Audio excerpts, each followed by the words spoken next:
Hello everyone.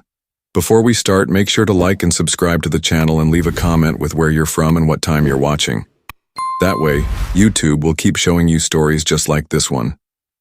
Now, let's begin. I woke again to the hiss of the radiator, but this time it didn't sound like pipes. It was whispering. Low, soft, almost coaxing, as if it knew my name. I pulled the threadbare blanket tighter around my shoulders and forced my eyes open. The room smelled like damp plaster, stale cardboard, and that faint, unplaceable scent of cat piss that had clung to my apartment since the day I moved in. I didn't own a cat. Nobody had lived here before me. I'd asked the landlord once, and he had shrugged. Old building. Smells stick. But lately, I wasn't sure if it was just the apartment, or if it was me. I am 26. That detail doesn't matter much except that it feels too old for my failures and too young for this creeping, hollow loneliness. 3 months ago, I was a dispatcher. Now I moved boxes at temp warehouses, pet sat for women going through divorces, and sold old things for gas money. My life had become a string of silences. Applications sent, never answered. Phone calls never returned. 100 attempts to exist in a world that no longer noticed me.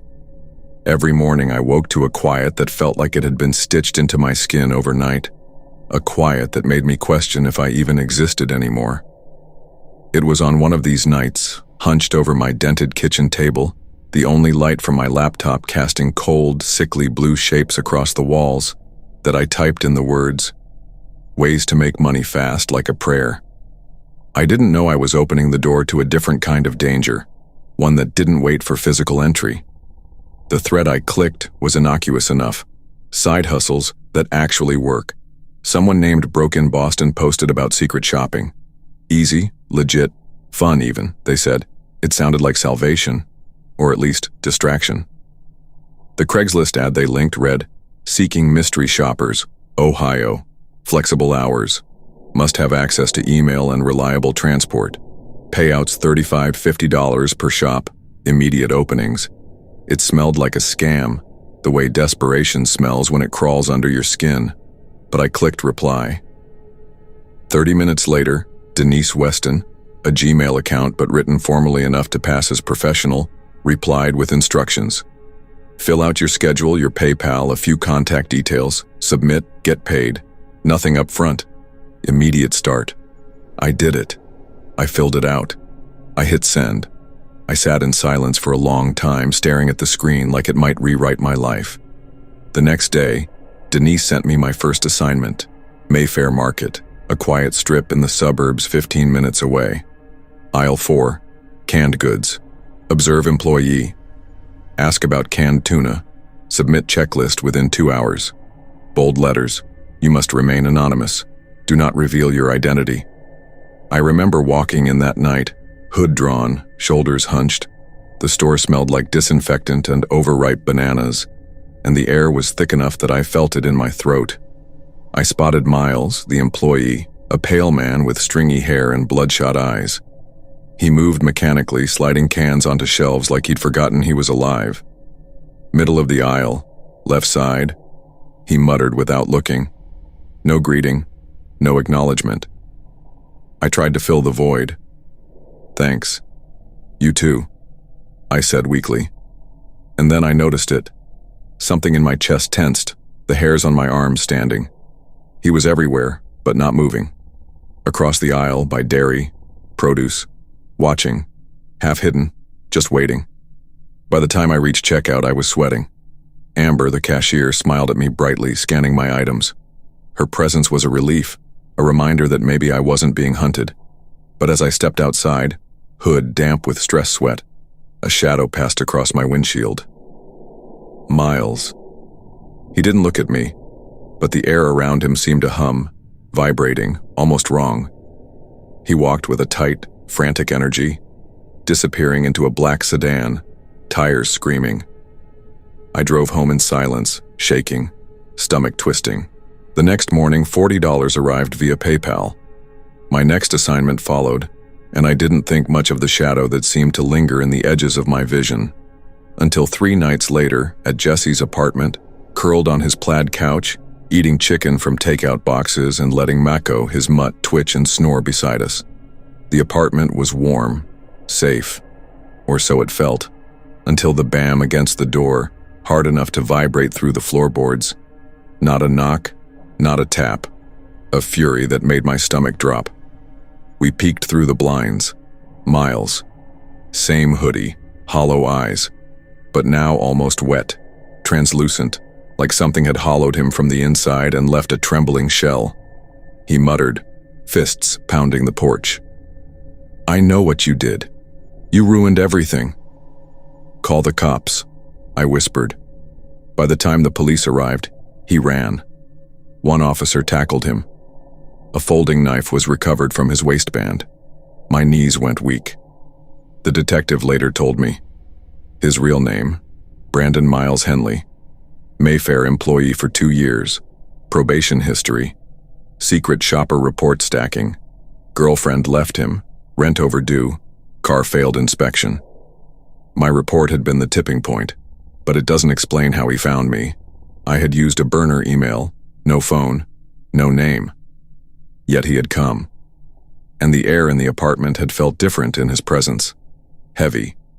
Warm, but wrong. In the weeks that followed, I tried to convince myself that it was over. I didn't take another assignment. I moved. Jesse installed cameras. Safe. Mostly. But the shadows remained. At the grocery store, I catch someone stocking shelves, hollow-eyed, tired, and I feel it. Watching. Sometimes the radiator hisses in a way that mimics breathing. Sometimes, when I close my eyes, I see Miles moving at impossible speeds, always just at the corner of my vision. And I know it's not him, not really. Because I remember the laptop, the checklist, my fingers tapping the keys, documenting his failures. The words I wrote, precise, cold, methodical. I wonder if they summoned this, not Miles. Something else? Something born from my own desperation, my own need to exist, to measure and judge. And late at night sometimes, when the apartment is still, I hear my own voice whispering from the vents. It's not personal. It's just the numbers. I pull the blanket tighter. The radiator hisses. The shadows crawl along the walls and I feel them pressing in. Watching. Waiting. I wonder if I'll ever be alone again. I tried to sleep that night, but the apartment had changed. The shadows felt thicker, almost solid, pressing into corners that had once been empty. The radiator hissed again, but now it sounded less like metal and more like someone breathing, slow, deliberate, counting me in. I pulled the blanket over my head, but the warmth did nothing. I could feel something beneath it, waiting, patient. Days blurred. I kept my routine, tried to convince myself I was safe. Grocery stores, the streets, Jesse's apartment, all felt normal, but I couldn't shake it. The sense of being watched had become a pulse inside my own body, not just something outside. I noticed subtle things, the smell of my apartment changing, something sour but not the cat piss, like iron mixed with old smoke. The laptop sometimes flickered while I typed, keys registering the wrong letters, sentences bending before I could correct them. Words I hadn't written would appear. It's not personal, it's just the numbers. I began avoiding reflections, mirrors, windows, even spoons. I didn't trust my own eyes anymore. My phone buzzed with harmless notifications, yet I flinched at every vibration. Every shadow across the floor was Miles, or whatever he had become, lurking. One evening I went back to Mayfair. Not for the assignment, not officially. I told myself it was curiosity. But I think part of me wanted to confront the source of my terror, to see him, to prove it was only a man and not the manifestation of my guilt. The store smelled the same, bananas, disinfectant, but it felt heavier, almost breathing, like the air itself had learned to watch. Miles was there, or a version of him. Hollow, pale, eyes like empty sockets. He didn't move naturally. He seemed to glide just beyond the floor's reflection, slipping through aisles silently. When he noticed me, The edges of his form blurred like static on a broken TV, and I felt the first real jolt of panic in weeks. I stumbled back, heart hammering. My hands shook so badly I dropped my phone. When I picked it up, the checklist I had submitted weeks ago glowed faintly on the screen, words twisting. You wrote it. You judged him. You summoned this. I ran from the store, gasping, skin prickling. The car was where I'd left it, or maybe it wasn't. Headlights flickered across the parking lot in impossible angles, shadows stretching like hands trying to grab me. I locked the doors, fists tight on the wheel, and didn't breathe until I was blocks away. By the time I got back to Jesse's, I wasn't just anxious. I was unraveling. The apartment greeted me with familiar smells, yet now they seemed alien, sour and metallic. The radiator hissed in rhythms I could understand, counting, clicking, a language of accusation. My hands shook as I typed at the laptop. The words I wrote were no longer my own. Every report, every note I had filed, felt like it had been used as a tool to build something malevolent, something I had invited in by judging, by participating in a system that consumed people. Sleep didn't come.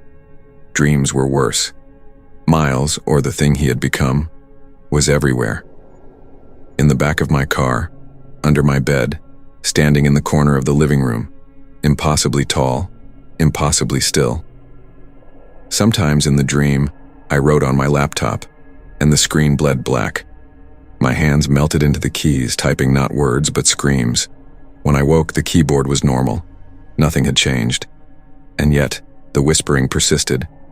It's not personal. It's just the numbers. I avoided mirrors, avoided windows, avoided myself. Jesse noticed. "You're not sleeping," he said gently one morning, worry lining his face. "You're seeing things." I didn't answer. Couldn't. Because what I was seeing wasn't him. It was me. My actions. My judgment. My cruelty. One night I sat on the floor in the dark, knees tucked to my chest, laptop open in front of me. The blank screen glowed dimly, casting a sickly light across the apartment. I typed my own name, just to see if the keys would betray me. They did. On the screen appeared a single line. "You are him now." I screamed. Not loud enough to wake Jesse, not loud enough for the walls to carry it. Just a small, ragged sound, swallowed immediately by the apartment, and then the shadow moved. Not Miles, not a man, something darker, deeper, rising from the corners, bending the air, alive with my guilt. The next day I tried to leave, tried to go anywhere that wasn't under the weight of this creeping entity. But every street, every store, every neighbor's yard felt wrong. I passed a Mayfair billboard, and Miles's face flickered in the peeling vinyl, mouth opening and closing without sound. I blinked. It was gone. I blinked again. It was there. Always there. Always waiting. Jesse begged me to see someone, a therapist maybe, something real. But I knew it wasn't real in the way they understood. It was inside me, built from my choices, from my cold judgment, my cruel report that had ended a life. Not his life exactly, but the version of him I had made with my words. And now that version had grown, consumed reality, and become autonomous. Late at night, I hear it most. The radiator hisses, the floors creak, and in the silent spaces I hear the typing. Keys clicking, letters bending, words forming accusations. You summoned this. You crossed the line. Sometimes my own voice joins in, whispers through the vents. It's not personal, it's just the numbers.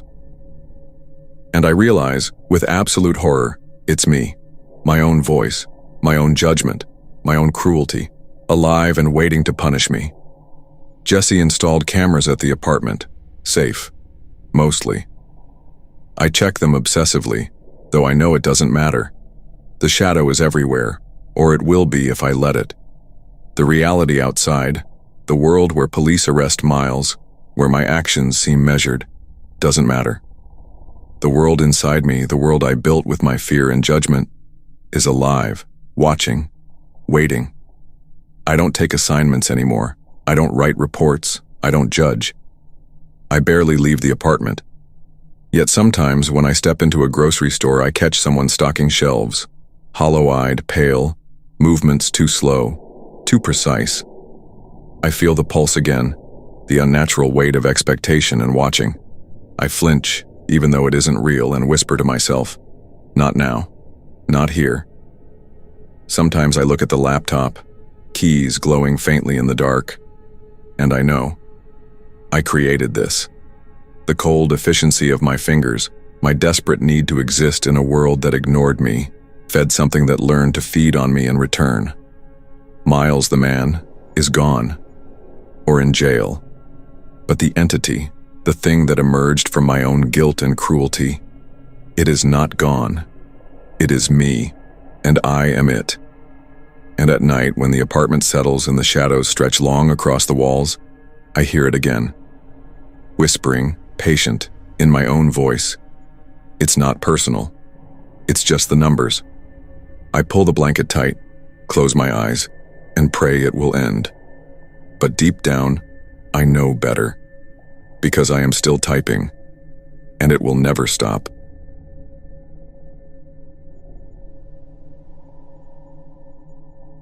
I didn't think anyone would notice me. Not really. At 30, a month postpartum, sleepless and stitched together by exhaustion and baby formula, I had become the kind of invisible you only feel when someone calls your name too softly. Life had a way of narrowing you down to survival, changing diapers, scraping together enough cash to keep a roof over our heads, and convincing yourself the world hadn't moved past you.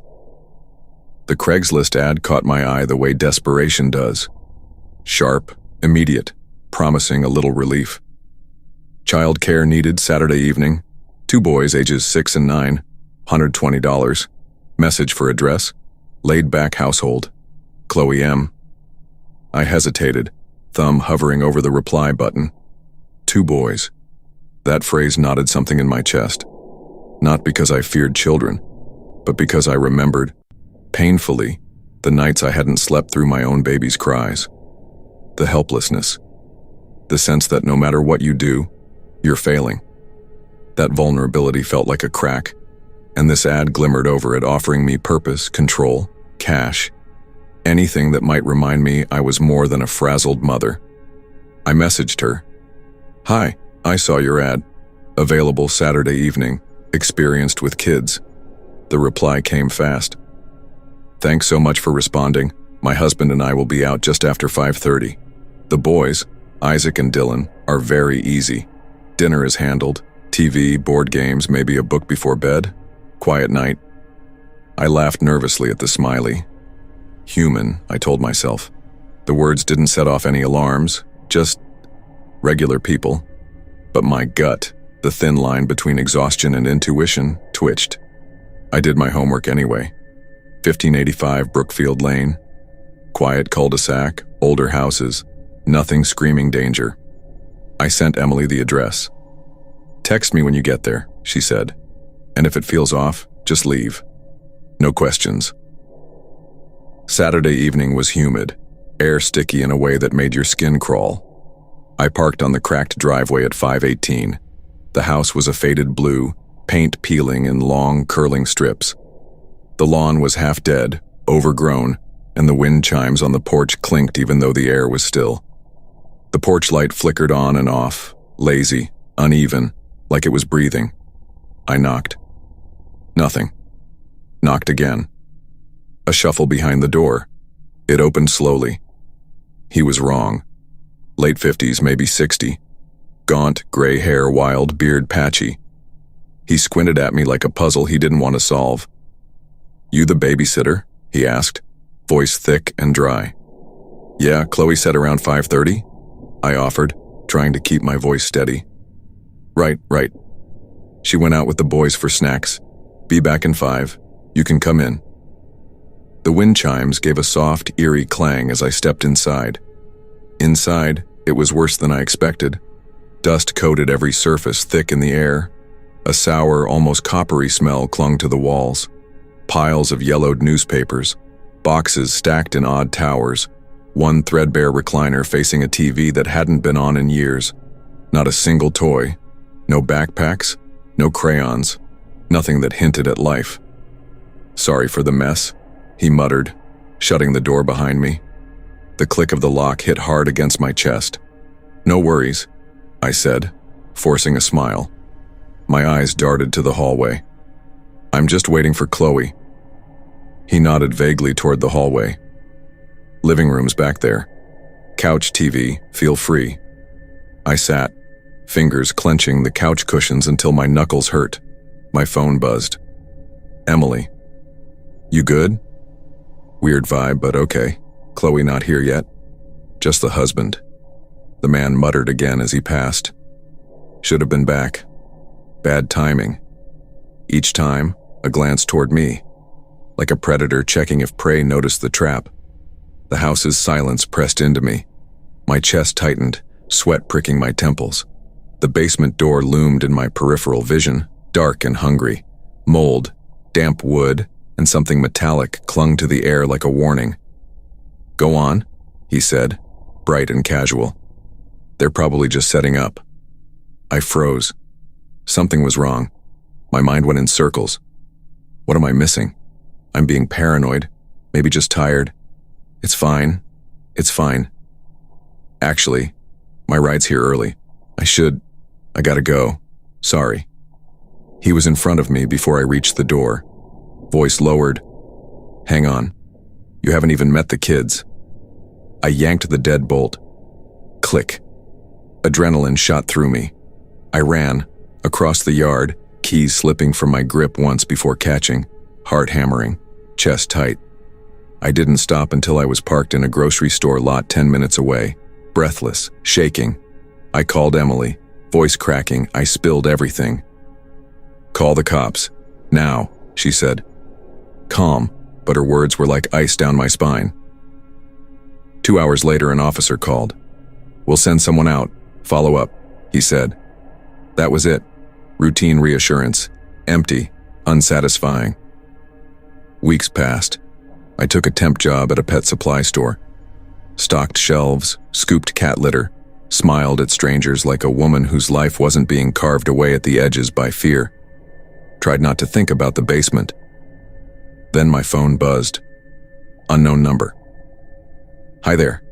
We saw your babysitting profile online. 2 boys, ages 6 and 9. Saturday evening. $120. Available. Chloe M." I'd never made a profile. My hands shook. I blocked it. 2 days later, another. "Hey, found your ad. Brookfield area. 2 boys. Easy night. $120. Tom and Chloe." I panicked. Changed my number. 3 months later, I left town. Ridgewood. New apartment. New phone. New life. But the fear followed me. Not just memory. Something else. My Instagram, private, my social media, locked tight.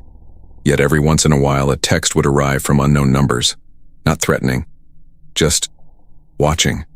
Photos of me taken recently from angles only a stranger could get.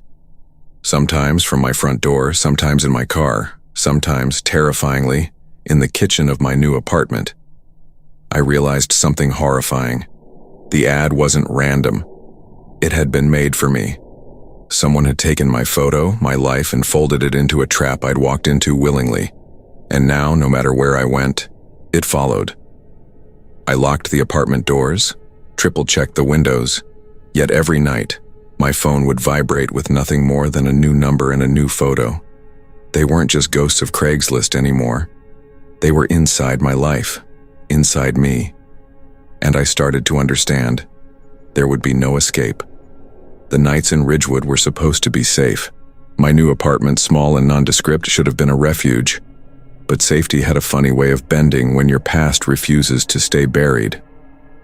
The first time it happened, I'd just finished putting Eli to sleep, rocking him gently, humming until his tiny chest rose and fell in rhythm with mine. My phone buzzed. A new number. Unknown. I didn't want to look. But some part of me, the part that had always been curious, scared, and tired all at once, did anyway. A single image. It was me. Not the generic Craigslist photo. Me. Standing at my kitchen counter, stirring tea. My hair messy, eyes tired. The timestamp, 2 hours ago. I dropped the phone, ears ringing, chest slamming against my ribs. Eli stirred, tiny fingers curling around my wrist. I whispered, "Shh. It's okay, baby. Mommy's here." Sleep didn't come that night, or the next, or the night after that. Every notification, every vibration sent my stomach twisting like a fist had grabbed it. I stopped leaving the apartment alone, stopped answering unknown numbers, stopped trusting anything that beeped. But they were patient. They knew I was vulnerable. Recent mother, anxious, already edging toward exhaustion. The perfect target. They didn't need to kidnap me physically. The digital world was enough, watching me, feeding on my paranoia until it became a cage I couldn't escape. And then came the texts with the boys. The images weren't of Eli, not directly, but small, insidious hints. A pair of shoes by the door, identical to ones Isaac and Dylan might have worn. A board game set up on my coffee table, pieces scattered exactly how I'd imagined them in Chloe's home. Sometimes I'd blink, and the arrangement would change subtly between notifications. I began seeing patterns where there shouldn't be any, shapes and shadows, figures at the edges of vision. Every cracked window, every dark hallway seemed alive. Emily called after the first week. "You need to go to the police," she said, voice firm. "I did," I whispered, barely above the hum of my apartment fridge. Nothing. They said they'd check, but there's no record. It's like they're ghosts. Digital ghosts can be just as real," she said quietly. Her voice trembled. "I've seen it before." I didn't want to believe her. Yet every beep of my phone felt like the walls themselves were watching. My own reflection became a trigger. I would look in the mirror and see something slightly off in the way my eyes widened or my mouth set. Sometimes it was just sleep deprivation, but sometimes I knew it wasn't. Weeks passed. The texts escalated. Short clips this time. Grainy video of my apartment at night, taken from impossible angles, through walls, from above, through cracks. I couldn't tell if I was awake or dreaming when I saw them. The line blurred. Then one morning I woke to a notification that made my chest stop entirely. A photo of Eli, sleeping in his crib. My arms had been around him only an hour before, and now, the image, timestamp, minutes ago. I screamed, dropped the phone, heart pounding so hard it rattled my ribs. My hands shook, fumbling locks, triple checking the doors. Nothing could explain it. The apartment hadn't been breached, or had it. I didn't want to know. I stopped sleeping in the nursery, slept in the living room, lights on, doors locked, blinds drawn.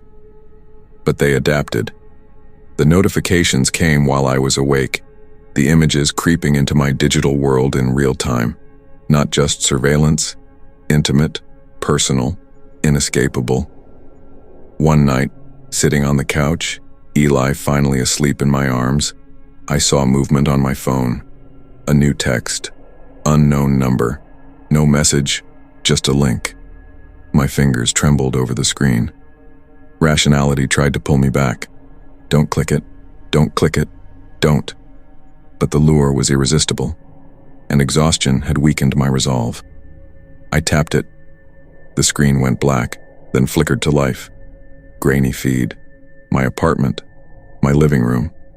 I could see myself clutching the phone, staring at the feed. The camera angle matched mine perfectly, as if it were floating in the air, hovering, watching. Then it panned, impossibly, to Eli's crib. My blood froze. The next camera view was of my bedroom, a corner I hadn't seen from this angle. Shadows pooled there. Something shifted. Something moved. And then, my own face.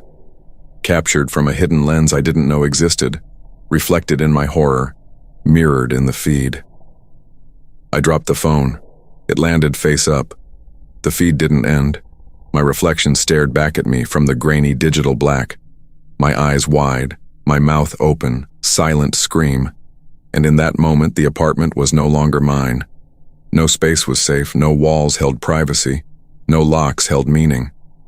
The messages kept coming, the photos, the videos, each one more intimate, more invasive, more insidious. My new life was just another layer of the trap. They had waited, watched, and prepared.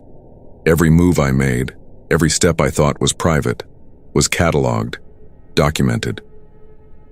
I began hearing whispers in the apartment. Not real words, but soft, half-formed murmurs in the static of my phone, in the hum of the refrigerator, in the sighs of the air vents. They were inside me, inside my head, shaping reality into fear. I stopped leaving the apartment entirely. I stopped answering calls, emails, notifications. Friends came, worried. I smiled weakly, insisted I was fine. Inside, I was unraveling. My mind became a loop of images, shadows, whispers, and digital eyes. Every reflection, every small movement could be them, watching, always. Then the final text came. Unknown number. No words. Just a link. My hands were shaking, sweat cold on my skin as I pressed it. The screen flickered to life. Grainy. Live. My new apartment. As if they had been inside it for months. The view slowly panned to me. My face, my wide, terrified eyes reflected back from my own phone. Eli asleep in the background, untouched. The cameras moved impossibly. Impossible angles. Every inch of my apartment mapped. And then, just me. Full frame, terrified, caught, cataloged. The feed froze. My reflection, alive in the digital world, mirrored in my fear. Then the screen went black. No messages, no texts, nothing. Only the lingering knowledge. I was trapped. Not by walls, locks, or doors. I was trapped in their collection, a specimen, watched endlessly, with no escape. I dropped the phone again, stomach heaving, knees weak. The silence of the apartment was deafening. Not safety, not peace. Just the quiet knowledge that my life had been invaded and rewritten, every move recorded, every fear anticipated. I am not safe. I will never be safe. And in that black screen, I understood fully. They had me. Completely.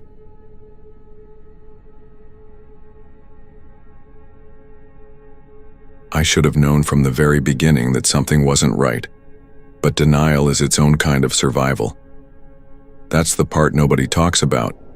How easy it is to convince yourself you're safe, that what you're hearing, what you're seeing, is just your own nerves. My name is Claire Morgan, 31 years old, and until last fall I thought I had a pretty steady grip on reality. Looking back now, I don't even know if I can trust my own memory of what happened. All I know is that I tried to sell my old car, a faded silver 2006 Honda CR-V, and my life hasn't been the same since. I'd held on to that car for over a decade, through college, jobs, relationships, breakups, and endless moves. It had carried me through the lonely stretches of highway between my hometown and my first apartment in West Grove. And sometimes it had felt like the only consistent thing I could count on. The hood paint had turned that weird, sun-bleached pink, and the air conditioner rattled like a caged insect when you pushed it too hard. But the engine never failed. People sell cars every day. It's supposed to be ordinary. But I learned that ordinary things can open doors you didn't know existed. Or maybe they were always there, waiting. It started simple. I listed it on Craigslist with 10 photos, cleaned it out, priced it honestly. I wasn't trying to scam anyone. I figured someone else could get a few more years out of it. The ad went up on a Thursday afternoon, and Friday morning, I got a text from a number I didn't know. Hey, saw your ad for the CR-V. My name's Tony. Still available? Something about it gave me a flicker of unease I couldn't name. Maybe it was the way his message felt abrupt, like a command more than a question, but I shrugged it off. I needed the car gone, needed the money. I wrote back, "Yep, still have it. Want to come check it out?" His reply came fast, too fast like he'd been waiting. "Yeah, I can swing by tomorrow night after work, around 8:30 or 9. That cool?" 9 at night wasn't ideal, but I told myself not to be paranoid. My apartment complex wasn't bad. Mostly young professionals, single moms, older folks who'd wave to you if you passed. My car sat under a street lamp in the main lot. He wouldn't even need to come near my place. I told him it was fine. He signed off with cool. See you then. T. I couldn't explain it, but the dash at the end of his name made me shiver, like a signature carved instead of written. Saturday night arrived. The crisp edge of fall had settled in, the kind of air that smells like damp leaves, cold iron, and someone's grill smoke drifting from 2 buildings over. People were still out with dogs, hauling groceries, laughing too loud. Ordinary suburban sounds. I tried to let them anchor me as I leaned against the CRV, scrolling half-heartedly through Instagram while keeping one eye on the cars that rolled in. At 8:58 sharp, a black Dodge Charger glided into the lot, windows tinted too dark, moving slow, deliberate slow like it was studying the rhythm of the place. It parked 3 spaces down from me. The driver stepped out, mid-30s, bald, broad shoulders under a black Carhartt jacket, tattoos climbing his forearms. He had that kind of presence that makes people move out of the way without even realizing why. He smiled when he reached me, but it wasn't warm. You selling the CRV? His voice had gravel in it, the kind that comes from too many cigarettes or too many fights. Yeah, I said, forcing steadiness. You, Tony? That's me. He circled the car with slow precision, pulling a small flashlight from his jacket pocket, crouching by the tires, running a finger along the paint as if memorizing it. Been driving it much lately? I explained about the mileage, the timing belt, the receipts. He nodded like he was listening, but his eyes never lingered on me, only on the car. Mind if I look under the hood? Go for it. He peered inside, nodded again, asked about fluids, brakes, maintenance, questions just sharp enough to seem genuine. Then came the line I'd been bracing for. Mind if I take it for a quick spin? I smiled, trying to keep things light. Sure, but I'd need to come with, just for peace of mind. His eyes held mine too long before he smiled again. Yeah, no problem. The moment we closed our doors, silence smothered us. He drove without music, without small talk, his jaw tight, hands rigid at 10 and 2. Streetlights flickered over his face in brief pulses, throwing shadows across his hollow grin. My chest tightened with every block, my brain already rehearsing escape routes. After a few minutes, he finally muttered, "Feels solid." When we returned, he parked cleanly, no hesitation. I stepped out, relief fluttering in my chest. I asked, "So what do you think?" He just looked at me, flat and unreadable. Then, "Yeah, I'll think about it." I was already nodding, already pretending that was normal, when he added casually, "Hey, mind if I use your bathroom real quick before I go?" That's when the air shifted. Not just inside me, around me. The wind died, the street lamp above buzzed and flickered, and I swear the shadows under the cars thickened, swelling toward us like ink in water. My stomach dropped. Yeah, I'd rather not," I said carefully, forcing a half laugh. "Nothing personal. I just don't let strangers in. Hope you understand." For a second, something drained from his face, leaving it blank, empty, wrong. Like a mask had slipped and I'd seen what was underneath. Not anger, not disappointment, but absence. He nodded slowly. "All right, no worries." I waved, turned away, and chose the long path to the front entrance where it was better lit. Every nerve in my body buzzed. Inside the lobby, the citrus cleaner smell hit me sharp, grounding me. I pressed the elevator button, leaned against the wall, tried to steady my breathing. 30 seconds later, I stepped out onto my floor and froze. The stairwell door at the far end eased open. Tony stepped through. My mind scrambled for logic. Maybe he'd taken the wrong stairs. Maybe he'd forgotten something. But no, his walk was deliberate. His eyes locked on me. I turned fast, heading the opposite direction. His footsteps followed, quick, heavy, too close. Panic surged. I bolted through the stairwell door, racing down the steps, heart hammering, lungs tearing. His boots thundered after me, echoing against concrete like a second heartbeat. Down into the garage, my eyes scanned for escape. I veered left, through another stairwell, clawing my way back to ground level. When I burst into the cold night, the air slapped me awake. I sprinted for the CRV, jammed the key in with shaking hands, and peeled out as his shadow stretched across the lot behind me. I called 911 through gasping breaths, gave them his description, his car, everything. Minutes later, red and blue lights flooded the complex. I circled back, parked on the street, shaking so hard I could barely hold the wheel. His Charger was still there. Police found him trying to force open a patio door. He didn't have money, didn't have a license, didn't even have his real name on him. They said he was just another predator using Craigslist as bait. They said I was lucky. But I know better. Because later that night, when I finally managed to sleep, I dreamed of him standing at the foot of my bed, not moving, just watching. His eyes were black, not from tattoos or lighting, but black like void, like an open stairwell that never ends. When I woke, the apartment smelled faintly of citrus cleaner, and on my nightstand, where I always left my phone, was a folded scrap of paper I'd never seen before. One word written in thick, shaky lines: Tony. I never listed anything online again. I stopped using the garage, stopped sleeping with my curtains open.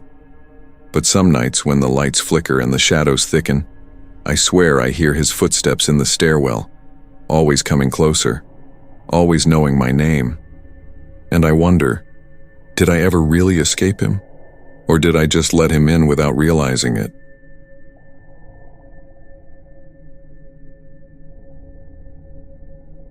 I always thought my curiosity would save me.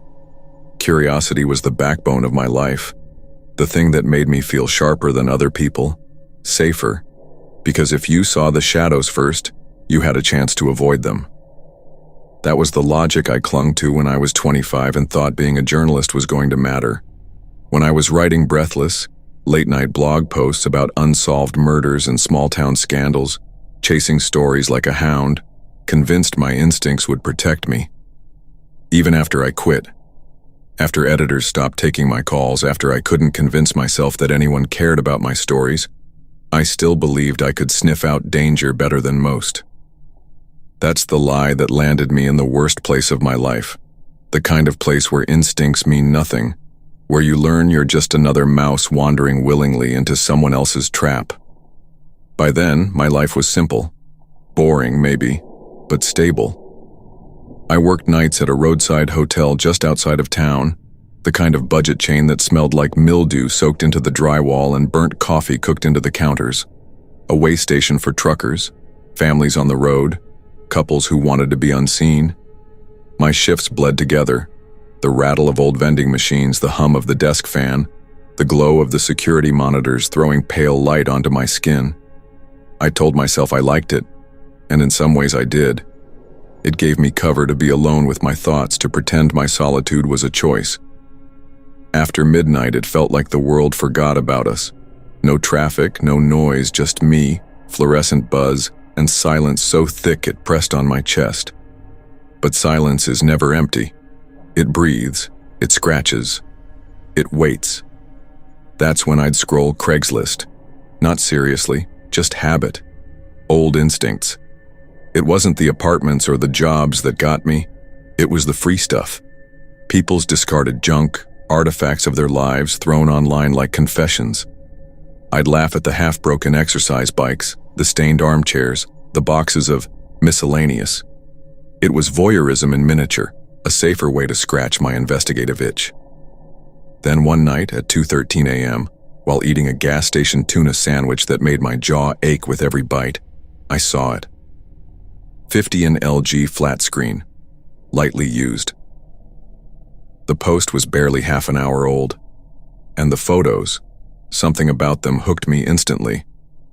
They weren't the sterile, too perfect stock photos sellers usually grabbed. They were raw, real. A sagging couch, boxes stacked in a corner, folded laundry in a dim room lit only by a crooked lamp. It didn't feel staged, it felt invasive, like I had slipped into someone's house unseen. The price, $120. Cheap, but not suspiciously so. Exactly in that sweet spot that says, I just want this gone. I felt a tug in my chest. My own TV had died 2 nights earlier, an ancient Toshiba hand-me-down from my cousin, screen cracked and ghosting. Watching Netflix on my half-broken laptop felt more like punishment than entertainment. And here was a replacement practically calling to me. Without letting myself overthink it, I typed, "Hey, I'm interested in the TV. Still available?" I went back to the security feed, checking in a trucker who looked like he hadn't slept since the Bush administration, the smell of diesel clinging to him like second skin. An hour later, my phone buzzed. "Hey, this is Kara from Craigslist. Yeah, it's still available. You can come by tomorrow after 6 if that works." I frowned. The listing hadn't mentioned a name, but plenty of people preferred anonymity online. 7 okay? I wrote. "Sure," came back almost instantly, followed by an address, Willow Terrace Drive. I searched it. A quiet residential street 10 minutes from my place. Tree-lined, cracked sidewalks, single-story homes with yards that looked forgotten but not abandoned. The kind of place you never noticed until you had to. I should have felt something then. A pinch in the gut. A whisper. But instead, I thought about the story of it all. Meeting a stranger, snagging a deal, walking away smarter. I imagined writing about it in some essay I'd never publish. The next day after my shift, I hit an ATM and pulled $140 in 20s, extra, just in case. The sun was still out when I drove into Willow Terrace. The air was thick with summer heat. Kids zipped down the street on bikes. A man mowed his lawn with earbuds in, oblivious. Somewhere close, the smell of lighter fluid and grilling meat clung to the air. Normal. So normal it was dull. Kara's place stood out. Beige siding weathered to gray, porch sagging, yard swallowed by weeds. Not ruined, just tired, neglected, like a house that had been waiting too long for someone who never came back. I parked, slid the bills into my hoodie pocket, walked up. The door creaked open before I could knock. A woman stood there, 30s, messy bun, faded sweatshirt from some nowhere college, leggings, bare feet. She had that tiredness about her, not just physical but in the eyes, like she hadn't really slept in weeks. "Hey, you must be Alex," she said. I stiffened. My name wasn't in the message thread, but maybe I'd used it in my Craigslist profile and forgotten. I nodded. "Yeah, here for the TV." "I'm Kara, come in. Sorry about the mess, we're, in the middle of moving." The house swallowed me whole. Dim light, boxes stacked by the walls, couch with no cushions, dust on every surface. But more than that, it was cluttered with electronics. Piles of cords coiled like snakes, stacks of old CRT monitors shoved against the wall, cracked laptops, towers with missing panels, screens everywhere, none of them on. The smell hit me then. Burnt dust faintly sweet like rotting fruit behind plastic. "Wow," I said, trying to sound casual. "Looks like Radio Shack's graveyard." She laughed, but it was a brittle, wrong sound. "Yeah, my brother collects. Hard to get rid of it all." Something in the way she said collects made me falter.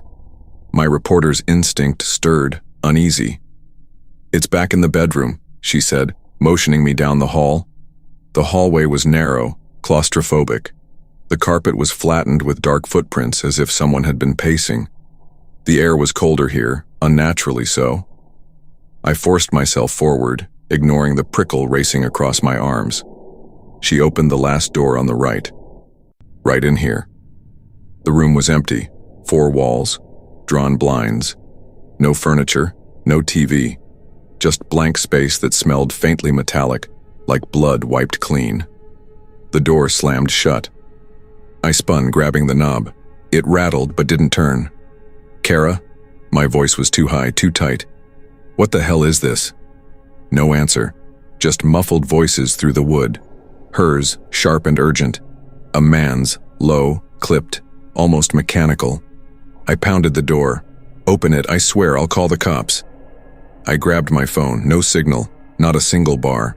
My chest clamped tight. I turned to the window, clawed at the latch. It was painted shut, solid, useless. I forced myself to breathe, think. I opened the alarm app, set it to the loudest siren, cranked the volume. The phone screamed, a high-pitched wail that shook my skull. I tossed it into the far corner, then pressed myself against the wall by the door. Footsteps thundered down the hall. The knob turned. The door creaked open. A man stepped in, tall, broad, hoodie shadowing his face. His eyes caught me, and for an instant I swore they weren't reflecting the light. They were swallowing it whole. He lunged toward the phone, screaming in the corner. I bolted, slammed my shoulder into his ribs.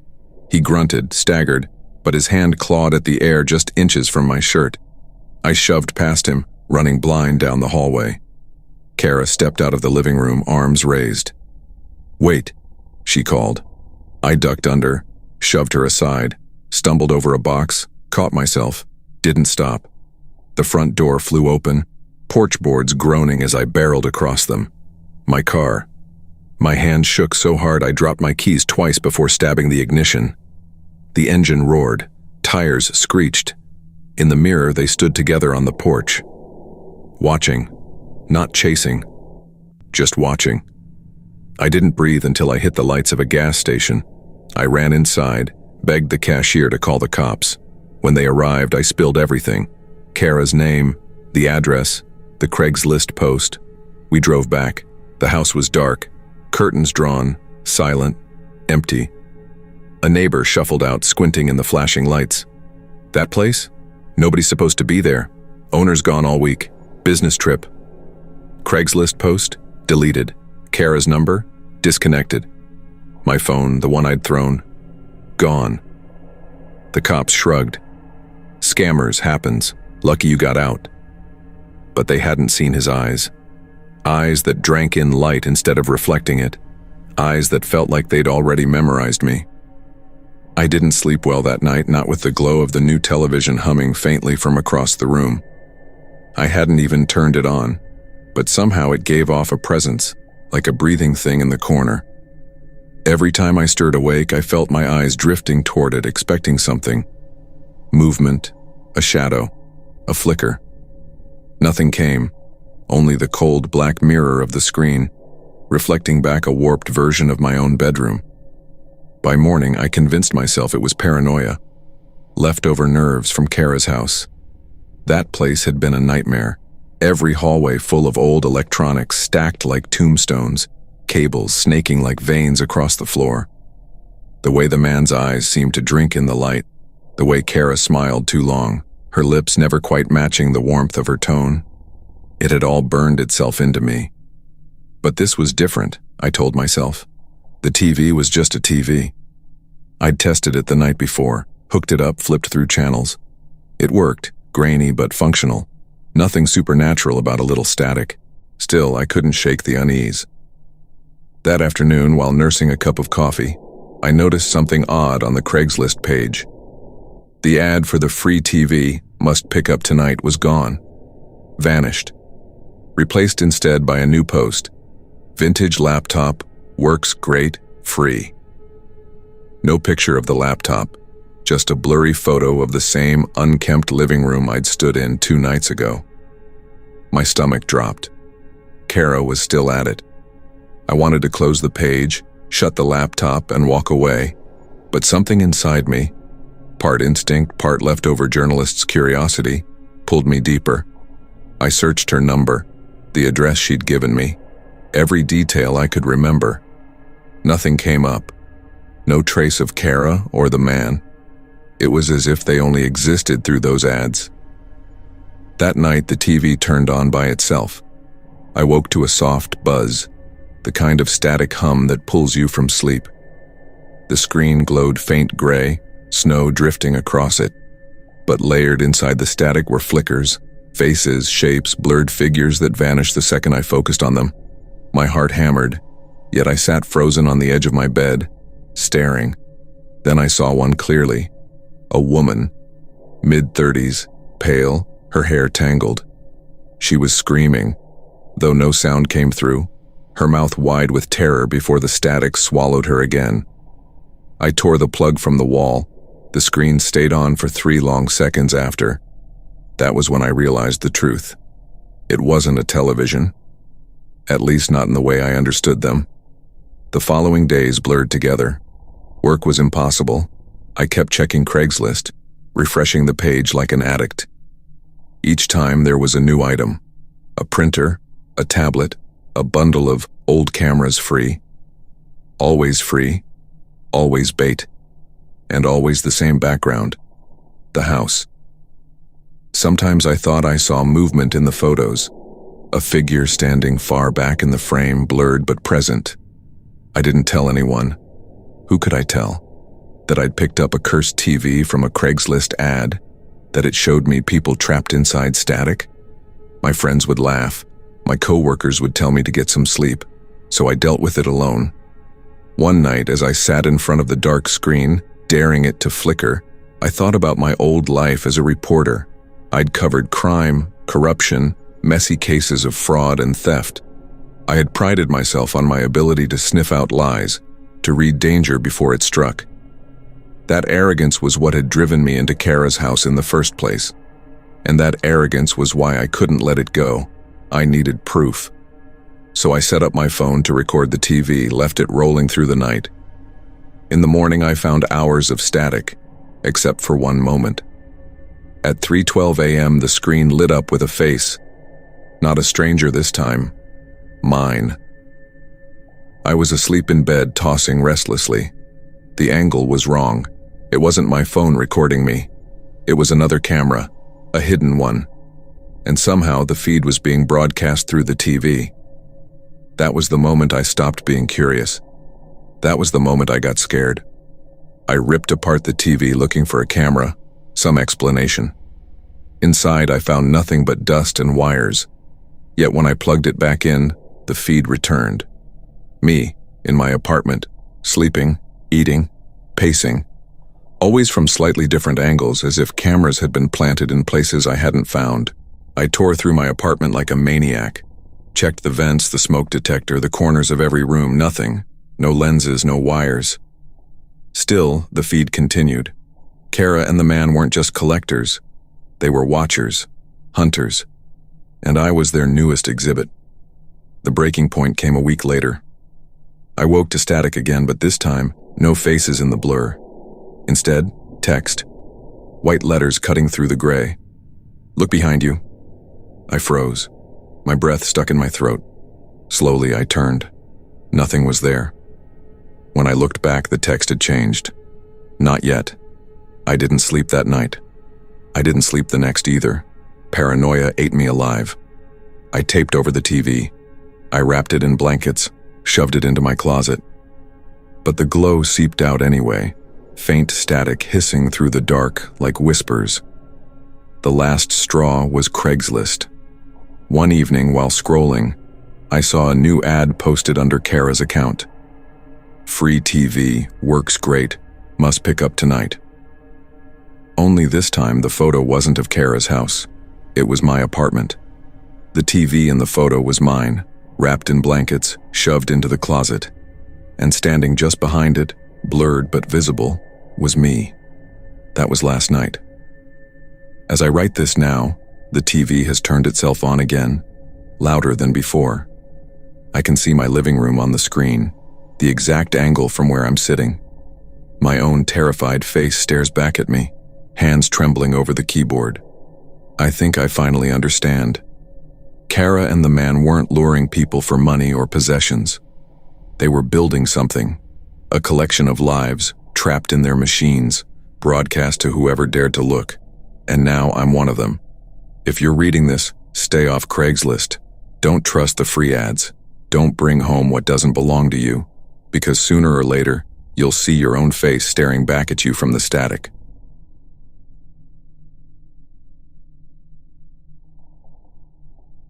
I wasn't even looking for a car when it started. That's what I tell myself now, over and over, as if reminding myself of that single truth can explain away everything that followed. If I hadn't opened Craigslist, if I hadn't dialed that number, If I just waited a few more weeks until Jake's birthday and bought something safe from a dealership, then maybe none of it would have seeped into my life the way it did. But the mind doesn't work in neat if, then statements when you're staring down a memory you can't fully trust.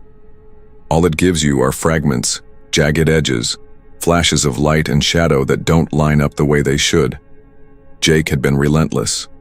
He shoved DMV forms under my nose while I drank coffee, rattled off fuel efficiency stats like flashcards, left tabs open on my laptop of used sedans with odometers I didn't even know could run that low. He was 17, about to turn 18, responsible in every way that counted. Good grades, steady part-time job, not the type to sneak out or mouth off. I knew he'd earned it. Maybe I even wanted to prove to myself that I could still give him something, despite how thin money had stretched after the divorce. Maybe I wanted him to look at me the way he used to, like I had answers instead of debts. So when I saw the ad, something in me clicked. 2004, Honda Accord, silver, 68,000 miles, $30,500. The photos weren't polished. No bright showroom, no angled filters. Just a car in a dirt driveway, leaves caught under the tires, light falling uneven across the hood like a real car you might park outside your own house. I stared at it longer than I should have, longer than the photos deserved. That's when I called. "Yeah, this is Rick." His voice was low, gravelly but calm, with the kind of cadence that makes you lean closer without realizing. He said the car belonged to his daughter who'd moved out west. He said he'd just put new brakes on it. He said it ran like a dream. Every word sank into me, heavy, convincing. We agreed to meet the next afternoon. I didn't tell Jake. I wanted it to be a surprise, something he could brag about to friends, something that would make me feel like a mother who still provided, still delivered. I stuffed the cash deep into my jacket pocket the next day and drove out of town under a sky heavy with clouds, swollen like wet wool. The farther I drove, the narrower the roads became. Asphalt cracked, painted lines fading into nothing, woods pressing closer until I felt the car was tunneling through them. By the time I passed the bent green sign with Red Hill stenciled in peeling letters, my phone had lost service. Still, the directions matched. The gravel drive curved uphill through a wall of trees, ending at a sagging two-story house. Paint peeled from the siding. The porch leaned like it had given up holding its own weight, windows dulled with grime. But the address matched. No Honda in sight. Just a rotting green pickup tucked beneath a carport. One tire bald, another clearly scavenged from a different make. I told myself maybe the Accord was out back, or maybe Rick was still driving it. But my stomach felt tight, as though my body already knew what my mind refused to name. There was no doorbell, only a brass knocker shaped like a lion's head. I raised it and let it fall. The sound thudded into the house like it was swallowed. I waited. Knocked again. Nothing. That's when I called the number. From inside, faint and muffled, a ringtone answered. I froze. The sound was small but unmistakable, bleeding from the dark belly of the house. For a second I thought maybe Rick had stepped out for groceries. Maybe he'd left his phone inside. But the ringtone grew clearer, closer, until I could almost place it in the front room. I cupped my hands to the glass. The curtains sagged, half pulled. Inside, dim, stale air thick with dust. Furniture cloaked in yellowed sheets. Newspapers stacked in towers that threatened to topple. And there, sunk into an armchair facing the television, was a figure. It was slouched, draped in a faded hoodie, head bent at a crooked angle. The skin, or what looked like skin, was too pale, drained of anything human. The eyes were open, glazed, fixed on nothing. My first thought was mannequin. It had to be. People decorate with stranger things, don't they? But something in me whispered otherwise. The tilt of the head, the weight of the body sagging into the cushions. It was too much like a person whose bones no longer had the strength to hold them upright. I staggered back, pulse hammering. I circled the side of the house, as if proving to myself there was nothing more to see. That's when I noticed the garage door cracked open. Inside, the light was dim, but I could make out neat, ordered rows. Car parts stacked like surgical instruments. Doors, bumpers, mirrors, each tagged with dates. The floor gleamed unnaturally clean, as though scrubbed to erase something. Not the chaos of a mechanic's space, a showroom, a collection. Still no Honda. I turned to leave, but movement pulled my gaze. Through the back window in the dim light stood another figure, upright this time, still, facing away. I tapped the glass. Nothing. The shape did not sway, did not breathe. The silence pressed against my eardrums until I felt sure I'd hear a whisper if I waited long enough. A gust of wind swung the back door open an inch, hinges creaking like an invitation. Cold air poured out, carrying the scent of mildew and something metallic, something that reminded me of rust but sharper. And then the ringtone again, deeper inside now, echoing faintly through the hollow rooms. It cut off. The blinds at the front window snapped shut, fast, deliberate, like a hand slamming a trap. My body moved before my mind caught up. I bolted across the gravel, fumbled keys into the ignition, peeled down the drive with stones spitting behind me.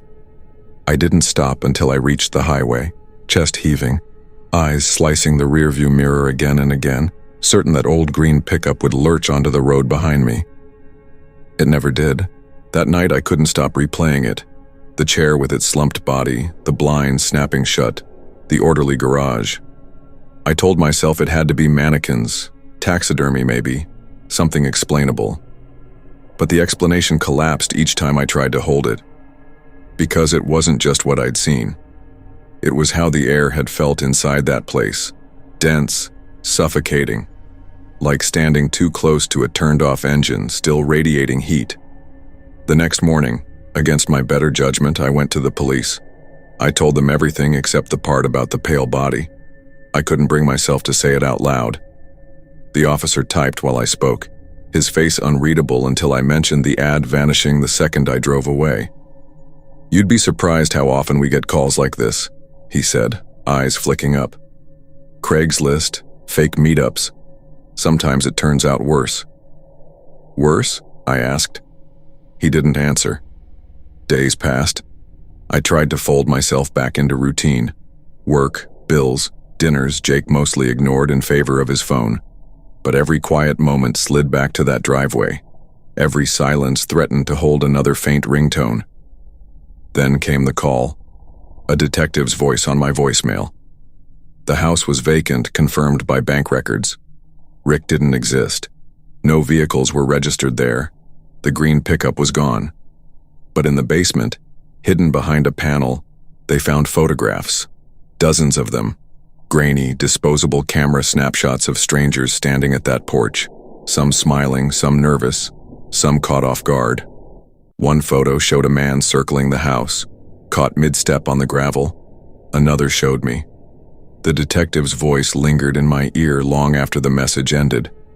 I deleted Craigslist that night, but deleting didn't erase the unease. It didn't stop the memory of that figure slumped in the chair, or the second one standing perfectly still. And it didn't stop the thought that the ad hadn't been meant for anyone else. It had been meant for me. Weeks later, I caught myself pulling into a strip mall parking lot, heart racing for no reason I could name. My hands gripped the wheel too tightly, knuckles white, as I realized what had drawn me there. A car. Silver, same make and model. Parked crooked near the curb, its hood glinting dully in the light. A man leaned against it, phone in hand, watching. When he looked up, I swear his eyes locked on mine. I drove away before he could move. But even now, some nights when the trees blur past my windows and the road is empty except for me, I hear that ringtone faint in the distance. And I wonder if I ever really left Red Hill at all.